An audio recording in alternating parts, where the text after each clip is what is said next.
Olá, seguidores do canal Brenda Santunioni, tudo bem com vocês? Hoje nós estamos aqui na paróquia São João Batista e vamos ouvir do pároco daqui, Padre Geraldo, um pouco sobre a pandemia, sobre a fé na pandemia e, claro, nós vamos solicitar dele algumas mensagens de estímulo, de apoio, para que a gente passe esse momento da humanidade tão complicado um pouco mais amparados, não é isso? Então vai ser agora no canal Brenda Santunioni.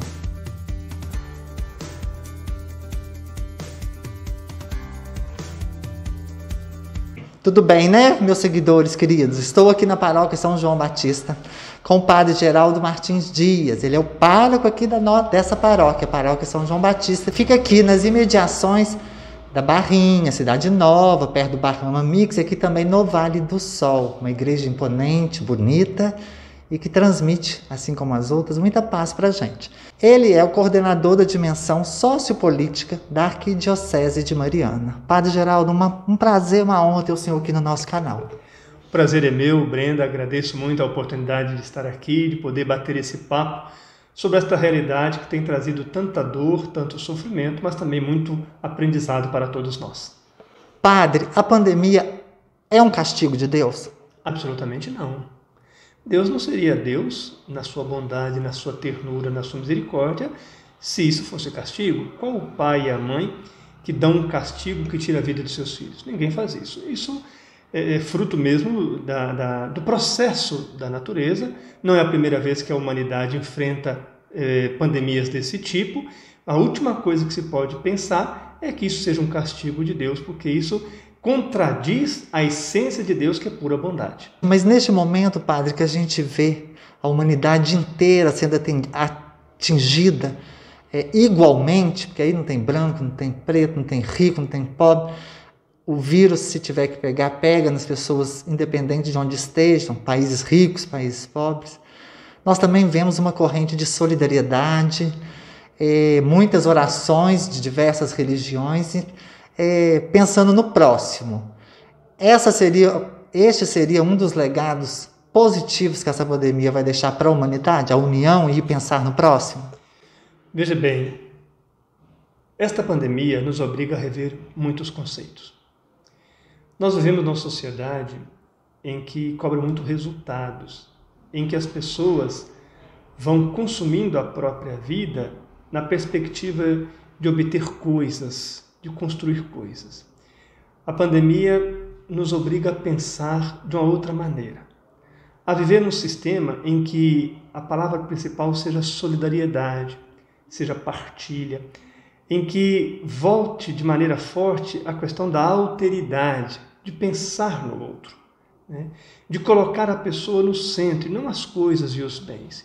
Então, eu penso que uma das grandes lições que nós precisamos tirar da pandemia é exatamente isso. Depois também, a nossa vida ela ficou muito corrida.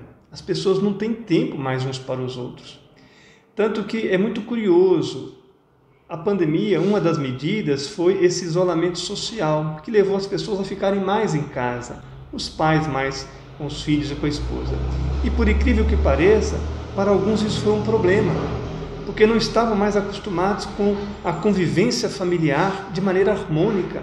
Tanto que há umas consequências muito tristes nesse aspecto de violência no lar, por exemplo, contra a mulher, contra a criança, fruto dessa presença mais forte da família junto. Então, temos também que pensar nesse outro lado que não favorece a vida. Mas um dos legados, quero repetir, é isso, é pensar no outro, como alguém precisa ser amado, com quem a gente vai partilhar e viver a solidariedade. É repensar também os nossos valores. Onde é que nós estamos colocando os nossos valores? Porque às vezes nós colocamos valores naquilo que é passageiro, naquilo que passa. Para nós que temos a nossa fé, o que vale é aquilo que é eterno. Então é preciso repensar tudo isso. E o sistema nosso, Brenda, é um sistema capitalista. E esse sistema não tem alma. Ele não tem alma. Ele explora a pessoa à exaustão. Ele é injusto. Por quê? Porque ele faz poucos terem demais e milhões não terem nada.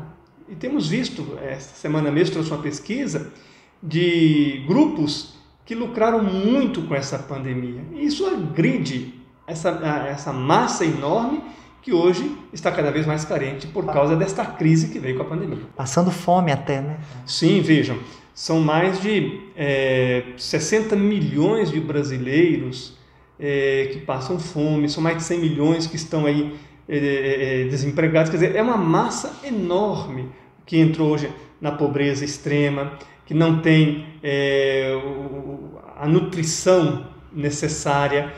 Tudo isso é fruto de quê? Das perdas que vem com a pandemia. A crise econômica, a crise política, a crise social, a crise sanitária, a crise ambiental. Não é uma crise só. É uma série de crises que afeta diretamente a vida do povo, especialmente aqueles que já vivem na vulnerabilidade. Esses são os que mais sofrem. E o senhor falou na crise ambiental e a gente acaba lembrando do homem e da mulher do campo. Como que a igreja tem dado apoio a essas pessoas que moram em zona rural? Veja bem, o distanciamento social dificulta o contato. A comunidade rural, ela não tem a mesma facilidade que a comunidade urbana tem dos contatos virtuais. Então nós fazemos contatos mais pessoais. A nossa paróquia, ela tem desde abril do ano passado assistido a mais de 40 famílias nas suas comunidades, com cesta básica, né? Tem crescido muito o número de pessoas que pedem para pagar a conta da água e de luz, porque não estão dando conta de fazer isso, ou porque perderam o emprego, ou porque a renda que já não era grande ficou ainda maior, o auxílio emergencial que foi cortado em dezembro e que agora volta num valor bem menor, não é suficiente, tudo isso. Então, o que nós pedimos é que os coordenadores das comunidades rurais fiquem atentos.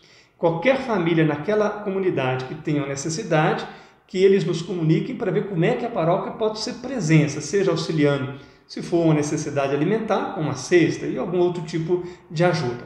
Agora, no que diz respeito à ajuda espiritual, que também é muito importante, é claro que nós também temos tido atendimentos mais, digamos assim, espaçados, para evitar, para não expor ninguém.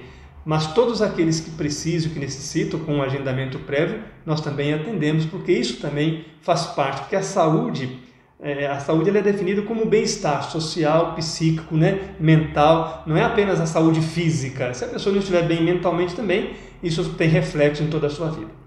Houve uma grande mobilização aí de líderes religiosos no país para que as igrejas voltassem a funcionar, os templos voltassem a funcionar durante a pandemia. Qual é a sua opinião sobre isso? Veja bem, desde que houve essa pandemia, a igreja tem sido muito prudente. Primeiro, ouvindo a ciência. Não cabe, em situações como esta, posições negacionistas, obscurantistas, que neguem aquilo que a ciência constata. O exemplo mais claro disso foi o Papa Francisco, que em março do ano passado teve aquela cena que comoveu o mundo, ele sozinho naquela praça de São Pedro, né? E desde então a CNBB, que é a Conferência dos Bispos, também orienta que nós sigamos as orientações sanitárias que vêm da ciência, que vêm da medicina, que vêm dos profissionais da saúde, da Organização Mundial da Saúde. Então essa tem sido a posição da igreja. Então, e aqui na nossa arquidiocese, Dom Ayrton, ele tem tido muita consciência disso. E todos os decretos e orientações que ele emite, ele o faz baseado nas orientações da ciência. Então, quando houve toda essa movimentação, claro, a gente respeita. No sistema democrático você tem que respeitar tudo, inclusive quando diverge de você. Primeiro, eu não entendo que o STF teve uma ingerência na liberdade religiosa. Não entendo dessa maneira. Primeiro, que não está proibindo os cultos, as manifestações. O que está, segundo, ele confere aos prefeitos e governadores o direito de poder estabelecer as melhores normas mais seguras para evitar o contágio, incluindo a suspensão de celebrações com presença do povo, se julgarem isso. Então essas medidas não são uma medida contra a religião, são uma medida a favor da vida. E toda religião que está a favor da vida deve acolher bem tudo isso.